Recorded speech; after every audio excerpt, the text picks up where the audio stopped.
vidéo de cette chaîne que nous avons l'habitude maintenant de penser ensemble et de partager. Aujourd'hui, un thème très important, un thème qui concerne absolument tout le monde, comment aimer et comment s'aimer. Si vous ne comprenez pas qu'il va falloir d'abord vous aimer vous-même avant de pouvoir dire j'aime le monde, eh bien, on ne fera rien du tout. Nous sommes tous venus sur cette terre consciemment.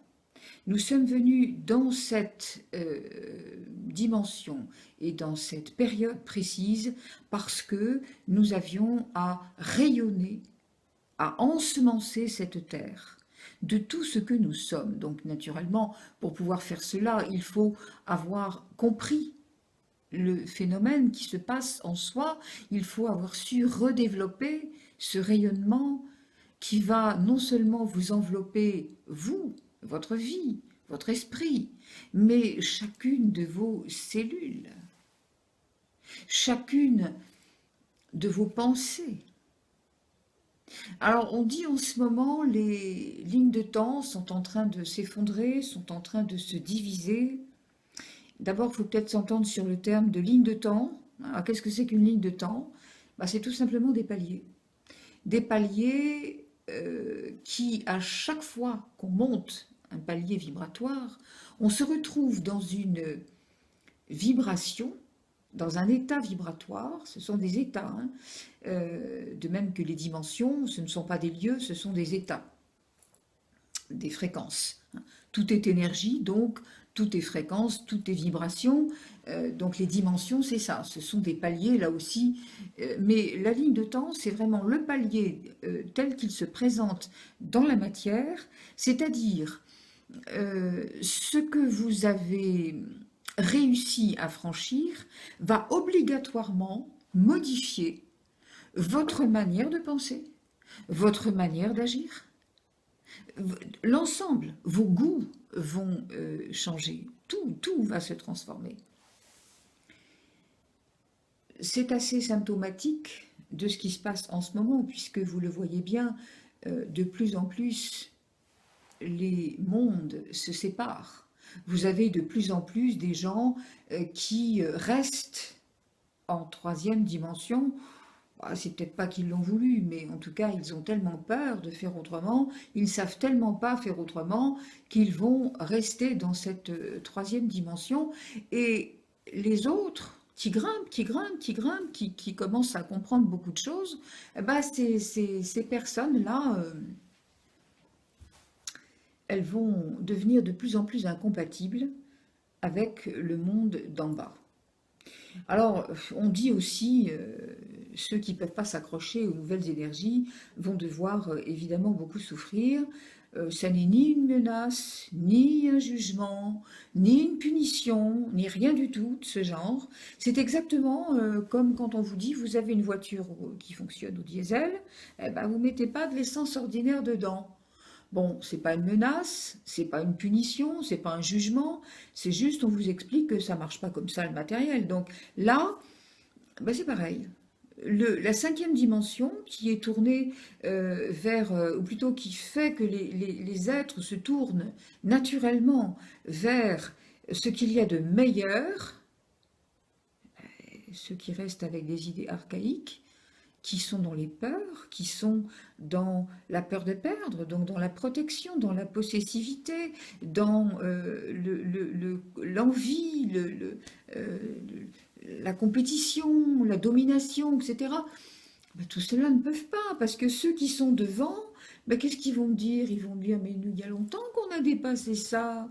Mais il y a longtemps que nous, on est dans une atmosphère qui fait qu'on veut être le meilleur de nous-mêmes. Et donc, si vous avez vu le meilleur de vous-même, vous allez forcément aussi voir le meilleur de l'autre. Logique. Parce que vous allez bien comprendre que même si la personne qui est en face de vous ne se comporte pas comme vous l'auriez souhaité, ça n'a pas d'importance. C'est juste qu'elle ne peut pas faire autrement. Et avec le matériel qu'elle a, avec le niveau de conscience qu'elle a, elle ne peut pas faire autrement. Donc vous qui avez compris, vous qui êtes plus haut, qu'est-ce que vous faites? Ben, non seulement vous lui en voulez pas, mais vous allez mettre votre lumière de cœur à cœur. Vous allez mettre chez cette personne de quoi l'ensemencer pour qu'elle puisse découvrir à son tour ce que vous avez déjà découvert, c'est-à-dire que vous ne voulez plus servir que la lumière, et du même coup, eh bien, ça permet de changer toute la vie. Vous imaginez 2 minutes, même pas 2 minutes. Imaginez que chaque être humain sur cette terre, chaque être humain, puisse découvrir en lui la vérité de ce qu'il est, c'est-à-dire un être divin, un être énergétique, un être multidimensionnel, un être qui est venu sur cette terre pour donner le meilleur, pour réparer, pour ensemencer, pour soigner, pour guérir, pour remettre en ordre divin ce qui s'est déformé sous la pensée des obscurs. Si chaque être humain découvre cela, c'est-à-dire retrouve sa dignité, le respect de lui-même, et donc veut la dignité de l'autre et le respect de l'autre, et inversement, qu'est-ce qui va se produire? Mais le monde entier va vouloir que tout soit un bonheur, une aisance, on est là pour se soutenir. Alors que les systèmes aujourd'hui font que, c'est pas vrai, ça se passe pas comme ça, tout est piège, tout est le piège. J'avais une personne qui me disait l'autre jour, mais comment exprimer cet amour pour l'autre? Comment voir le meilleur en chacun? Mais comment faire pour réparer certaines choses? Et elle me citait l'exemple d'une personne qui, dans son entourage, les parents sont divorcés, et il y a un petit garçon au milieu qui souffre énormément parce que sa maman, dont la maman a la garde manifestement, et elle s'est éloignée géographiquement, et puis manifestement, elle a, comment dirais-je, endoctriné son enfant contre le père. Si bien que le père ne peut déjà pas le voir comme il le veut, mais dès qu'il appelle, ne serait-ce qu'au téléphone, l'enfant lui répond, il a 7 ans, hein, le petit garçon, l'enfant lui répond, je ne peux pas te parler, je ne veux pas te parler. Alors cette dame me disait, mais comment peut-on faire là pour... Et je lui expliquais que, bon, d'abord, on n'a pas à intervenir dans les contrats d'âme, mais on peut effectivement, par son intention, mettre de l'amour là où il n'y en a pas. C'est-à-dire que si cette personne, en fin de compte, dans le trio, celle qu'on a sans doute le plus besoin, c'est la maman. Mais d'un autre côté, chacun des 3 personnages dans cette affaire, chacun des 3 protagonistes a souhaité, en venant au monde, de passer par là. Donc ça, c'est un apprentissage, on ne peut pas... voilà, il n'y a pas de mauvaise ou de bonne situation, il y a des apprentissages que nous devons faire et que nous faisons. Donc, en fin de compte, si cette personne se comporte comme ça, si elle comme on dit, elle lave le cerveau de son enfant, cet enfant, il est capable aussi de pouvoir faire l'équilibre à un moment donné, parce que chacun d'entre nous, et à tout moment, a la capacité de transmuter ce qui ne va pas, tout le temps. Donc, pour le moment, cet enfant est un petit peu sous emprise d'une personne dominatrice, qui, si elle est ainsi, c'est qu'elle a peur, c'est qu'elle-même a dû être excessivement rejetée, donc elle a peur. Elle a peur de perdre son enfant, elle a peur que son enfant aime l'homme qu'elle a elle-même rejeté, etc. Elle a peur d'être dépossédée. Donc il faut voir aussi cela. Non pas abonder dans ce sens, mais comprendre les choses. Et par conséquent, il faut mettre dans le cœur de cette dame euh, l'amour qui lui manque, pour qu'elle ait confiance en elle, et pour qu'elle puisse se restaurer dans son équilibre, pour qu'elle puisse retrouver sa dignité, son respect, et que du même coup, elle respecte son enfant, et qu'elle ne le chosifie pas en lui imposant une façon de penser par rapport à quelqu'un qui en plus est son père biologique.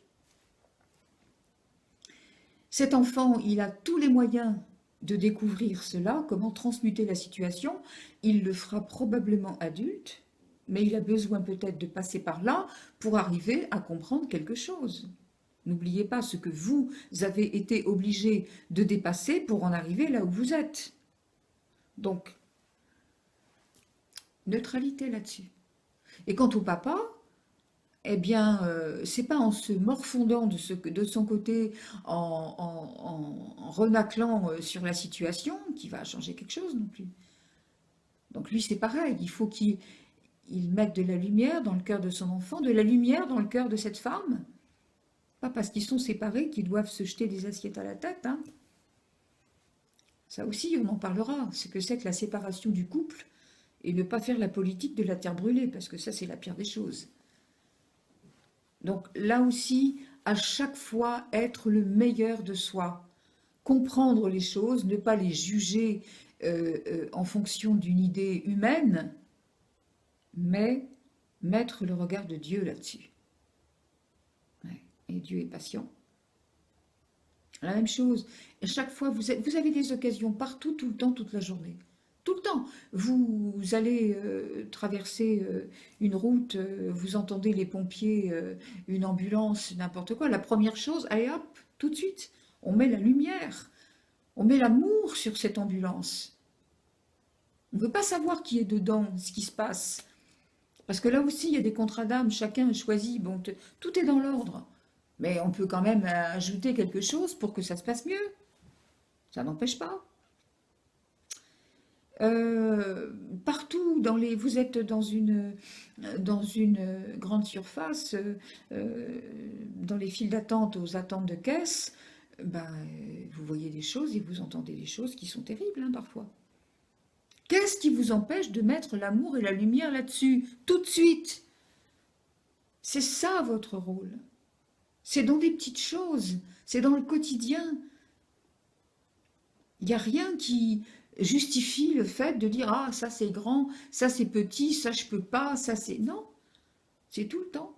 Vous êtes vous, tout le temps. Partout où vous allez, vous admirez, vous bénissez, vous remerciez, vous rendez grâce pour tout ce que vous avez. Vous aimez cette nature, même si vous êtes en ville, et ben ma foi, vous essayez de voir le meilleur partout.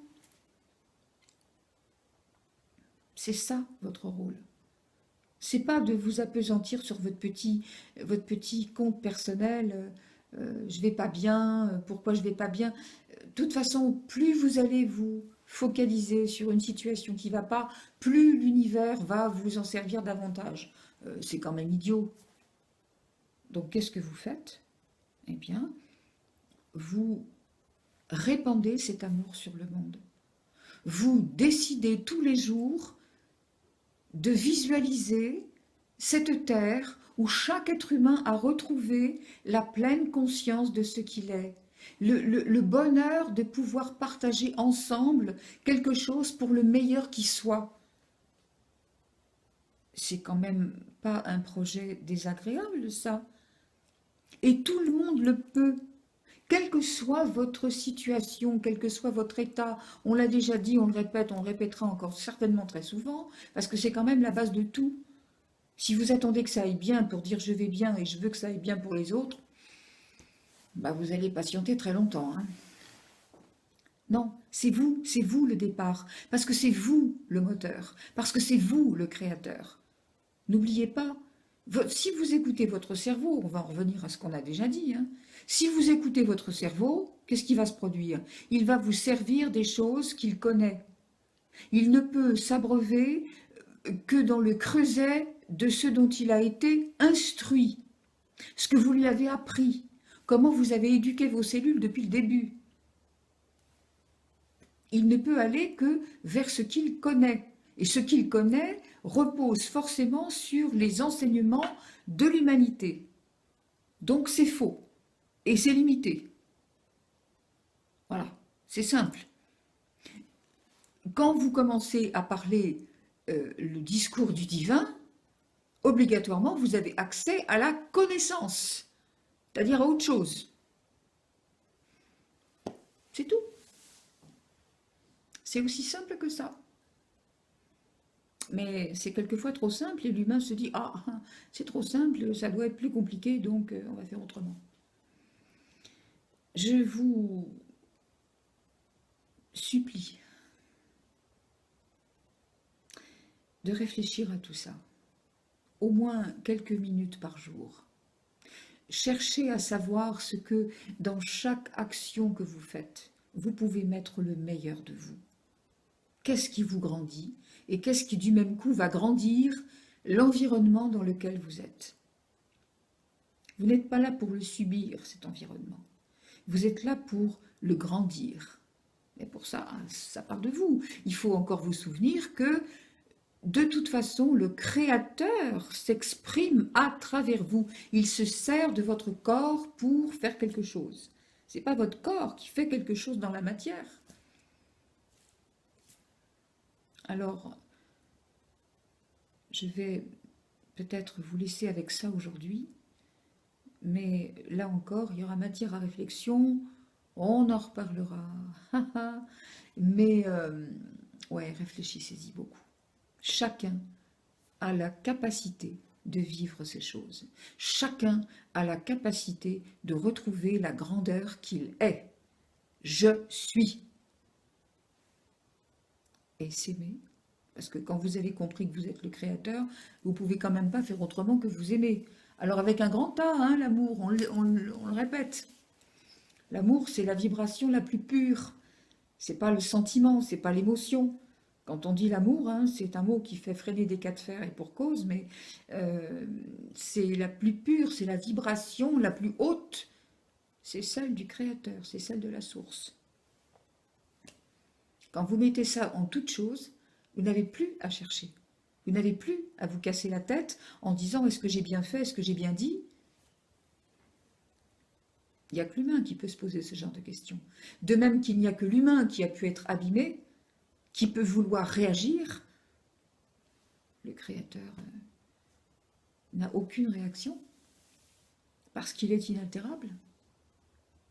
Et au contraire, partout où il y a une situation qui va coincer un peu, le Créateur en vous va réparer. Je vous souhaite beaucoup de réflexion là-dessus et je vous retrouve très bientôt. En attendant, je vous souhaite la paix et l'harmonie en vous, en chacun d'entre vous. Merci beaucoup.